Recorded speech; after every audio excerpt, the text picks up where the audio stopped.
Hello YouTube and welcome back to the zone where today guys we are on the penultimate hurdle, ladies and gentlemen. We have got Chris and the internet today guys on the quickie articles, and then we've only got Chris and his ego left to go. So kind of like a big reason as to why I wanted to do Chris and the internet last is mostly because I just had a very quick glance at the ego page, and it's possibly the longest one of the lot. So I felt like it would be pretty much better for everyone if we tackled something a bit lighter first, but still pretty much important, because the internet is literally where people first discovered Chris and pretty much where his life is going to end, more or less. So let's begin. I really detest the memes. M-E-M-E-S. I'm so glad he had to spell it for us. The proper response to a version of rage on the internet. Get away from the internet, I'm cutting it down.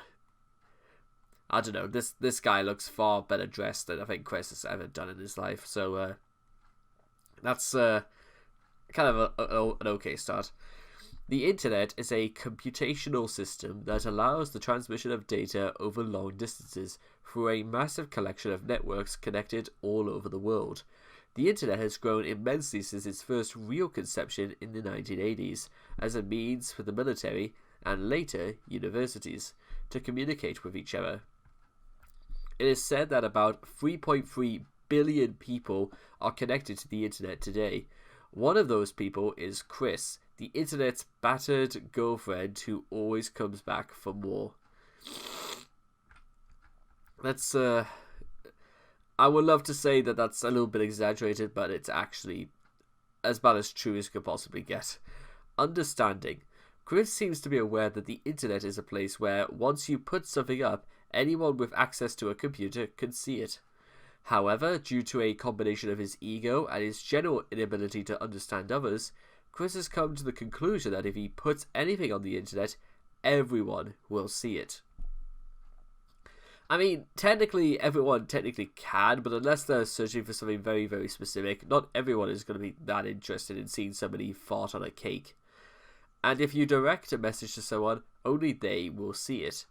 Chris has, in the past, attempted to address videos to specific people, from celebrities to potential employees and to internet girlfriends.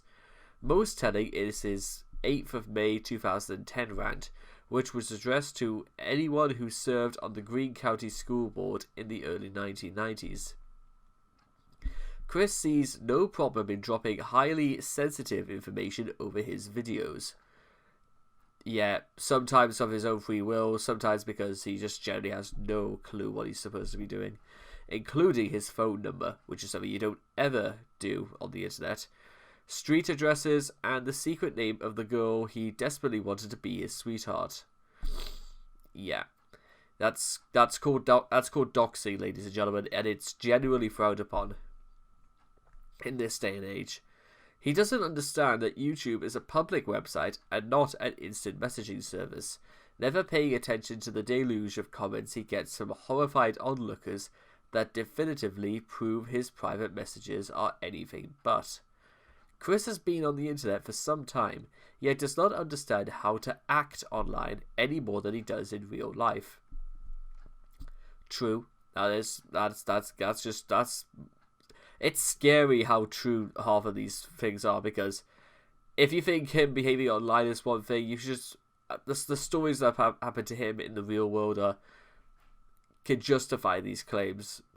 While many users of the internet contribute to content and polite and helpful, and generally follow any established rules, Chris sees all websites as vehicles to spew his self-serving version of the truth. Even worse, when given his own website, he audaciously claimed it was he who had control over the site, not this sysop, who did the work of setting it up, or the advertisers who paid for it. Out of fear of trolls, Chris refuses to meet people online or interact with people he knows beyond closed doors. He has tried to join public forums at least a couple of times, without attaching his name to the account, but has outed himself either on his own or through his unusual and distinctive writing style, abandoning them when he feels unsafe from his trolls. Yeah. 4. Chris does not normally participate in forum discussions, either due to a dislike of reading, simply egotism, or both. It's a bit of both, to be honest. When he does, he always signs his messages. Because why not if you wanted to remain anonymous? Be it a comment on YouTube, a rant on the Adult Swim boards, or a complaint about something in Little Big Planet. He never follows up on these posts either, nor does he read the comments left by other users, just like on YouTube. Any reactions or responses... Any retractions or responses are saved for completely unrelated posts elsewhere on the internet. Common sense would suggest that Chris would fare well in the internet forums, which are heavens for socially retarded. 30-something weeaboo man-children still live with their parents. However, Chris has managed to fail here too, by appearing in the web as his usual nicknames or full names, and plastering Solitude crap all over the place. He draws the attention of his trolls and reacts predictably when they follow him. More importantly, if the trolls somehow fail to notice his new hangouts, he's quick to make enemies completely on his own accord, due to his ego, selfishness, and complete disregard of rules. Chris is, or has been, active on many other mediums on the internet. He has ran his own blogs and websites, posted videos on YouTube, and communicated with the outside world through social media sites such as MySpace, Twitter, and Facebook. It was only through Chris's extensive activity on these mediums that made the complication of this huge extensive wiki possible. Can't argue with that. As of 2018, Chris's online activity has transformed from a comedy act from a naive man-child to crazy ramblings from a mad man. Again, they're not wrong. Bans. As with many places in real life, Chris has found himself banned from the few places he frequents online. Thanks to his screwed-up conversation filter, Chris has done stupid stuff and has had stuff taken down or been banned from places. However, due to his relative inactivity concerning internet forums, he's banned from fewer places online than expected. He was banned from DeviantArt in the summer of 2009 for posting the uncensored version of Solitude No. 9 without a NSFW tag, though he doesn't understand why. Comments he left on the Wikipedia suggest that he is under the impression that his DEA account simply vanished into cyberspace for no reason. Oh boy.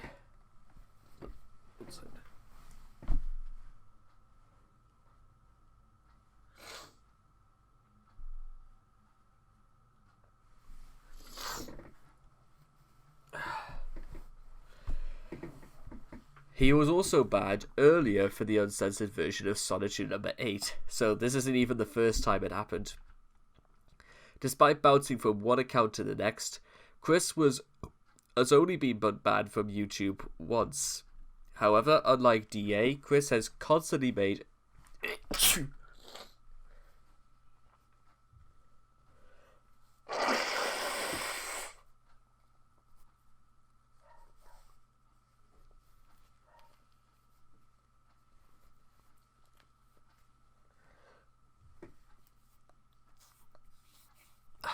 Sorry, where was I? Only banned from YouTube once. However, unlike DA, Chris has constantly made new accounts after one was taken down or abandoned. He has also had posts moderated at Game FAQs, where he attempted to solicit money from special characters in Mod Nation races. When his article on Wikipedia was deleted and his talk page there got trolled, his account was indefinitely blocked. Although the blocking admin mistakenly thought he was a sock puppet of a troll and not the real deal. His most grievous ban to date involves Flipnote Hatina. Between the 29th of June and the 2nd of July, Chris had the same Flipnote removed from the site 4 times because of its sexual nature, with Chris thinking it was being removed by trolls instead of realizing the fact that a Nintendo-owned website wouldn't like having animated sex streams being put on their site. Because of this and other Flipnotes he has uploaded and re-uploaded, the mods briefly blocked Chris's DSI from uploading any further Flipnotes. When his ban expired, Chris resurfaced on the website and re-uploaded all the Flipnotes that got him banned in the first place. Great. The entire situation wasn't helped by try-hard trolls flagging his animations in a desperate attempt to have any impact. One notices a pattern in all this. Chris has a tendency to not read a website's terms of service or gain an understanding of websites he uses. When protesting his ban from Wikipedia for violating one of their numerous rules, he argued that he didn't have the time to read the pages. Of course he didn't. Upon pages of fine print that stipulated what constituted acceptable behavior. Again, I'll bring this back to real life and how this just doesn't do that either. When faced with a similar conflict on Flipnote, he failed to get the hint that each deleted animation was violating the terms of services. Even uploading a video anyone could tell was inappropriate, from the PG-13 website no less than 4 times before getting his console blocked. Yeah, and you can see right here, that's just Chris devolving. Yeah. Attempts to leave the internet. As the saying goes, when the going gets tough, the tough get going, by Billy Ocean, I think that song was meant to be. However, in Chris's case, he takes this and butchers it. When trolls descend on him and torture him, he gets up and leaves. He's like a child who packs up all of his toys and goes out in the driveway when things don't go his way. For many trolls, this would be a great victory. Threatening to quit the internet forever is such a common reaction to trolling that it has its own term, flouncing. Of course, his PS3 is still hooked up to the internet, where he plays video games, reads game forums, and logs into YouTube. So he never really leaves for good. He merely changes his outlet. When Chris talks about quitting the internet, he means ceasing video and comic production, and no longer tangling with trolls. His first attempt to abandon the internet was when the Ivy saga was hitting its peak. Tired of Client Cash's trolling, Chris proclaimed that he was leaving the internet. Instead of doing that, he disappeared for all of 2 weeks before creating a new account on YouTube. His second, third, and fourth attempts all seem to have been directed by an outside force. Of course, Chris being Chris, he never made good on his word to stay off. What's this one meant to be? The Chris Chan cycle. Let's see this. Chris comes back on the internet, posted a video, many laughs are heard, optimism about the new trolling, opportunities arise. New sweetheart, numerous, saga ends, leaving the internet. Dried up as a locale. Yeah. After he made his second announcement on leaving the internet, he made a rant about the Cleveland show a mere 36 hours later. He also made his fourth announcement of leaving the internet just 4 days after making his third announcement, saying that the trolls had been made him scared and scared him from the internet. He returned just 1 week after this grand proclamation, after talking about how he almost committed vehicular homicide. He makes his fifth announcement that he is leaving the internet. Yeah. Nearly 2 weeks after his fifth abandonment on the internet, he was spotted at Fridays After Fives playing Flipnote Studio on his Nintendo DSi. He soon discovered the pictures and videos of him on the internet and broke his exile to post his response to all of the Flipnote Hatina the next day, saying that he wishes trolls would stop spreading his bad reputation around. You've given him enough to work with, Chris. It's a bit late for that. This shows not only that Chris is still looking out for his internet reputation, but that he also assumes that by telling trolls, "I'm leaving the internet forever," he expects them to stop talking about him. This would have been easy for the trolls to do. If Chris had just stopped making videos, especially ones addressing them specifically, not seeking out trolls offline couldn't hurt either. Oh god, sorry about this, guys.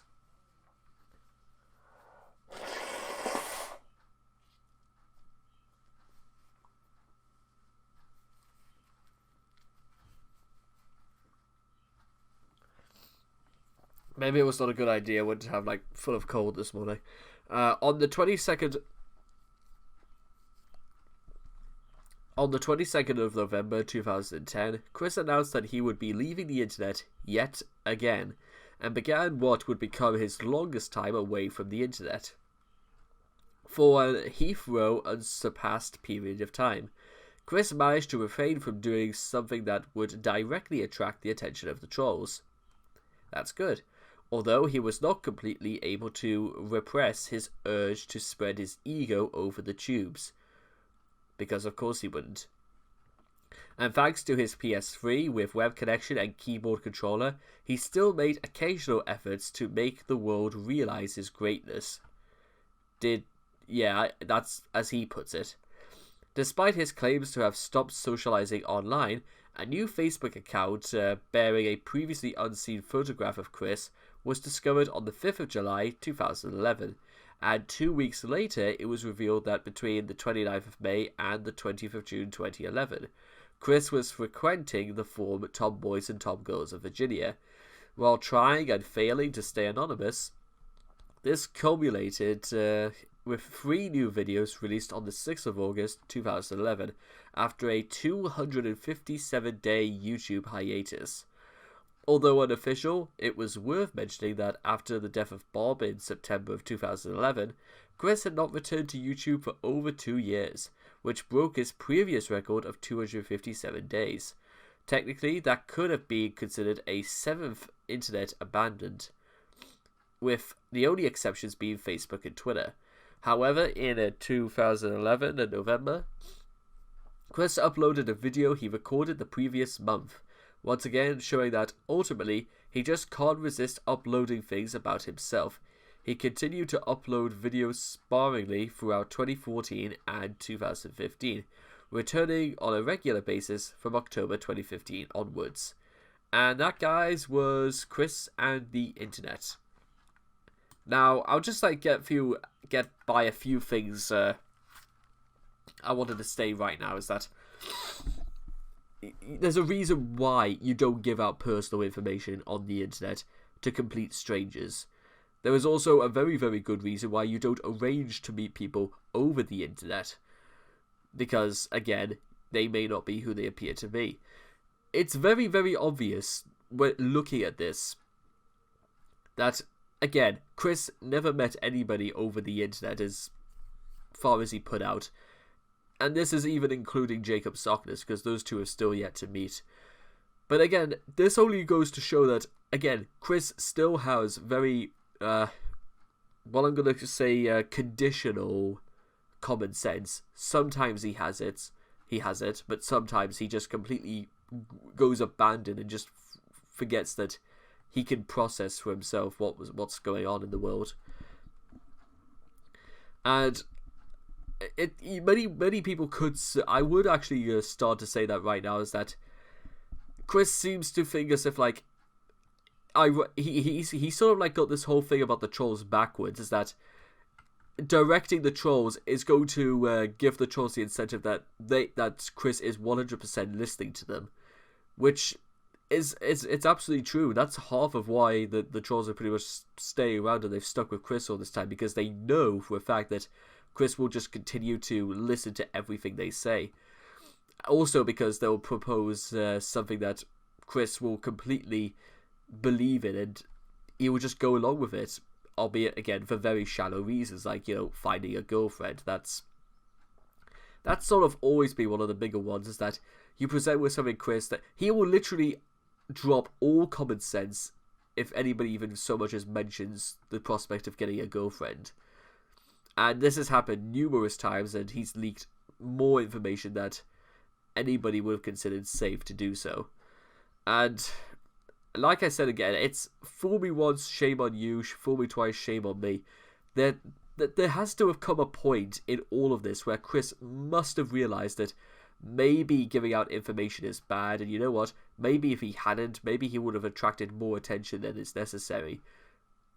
I don't think this would have changed his aspects on, how he treats women or him getting a job. That's all things in itself.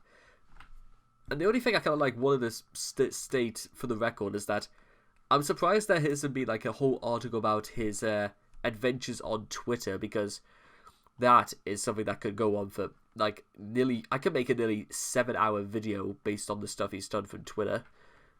I'm not too sure if there's meant to be other articles on the Quickie about this, but there might be something if I just look deeper into it. Now, with that being said, this was the penultimate hurdle, ladies and gentlemen. There is only one article left to go. And as we scroll down to the bottom, it is this one. Chris and his ego. And I saved this one for last because I feel as if this is the most important one of them all.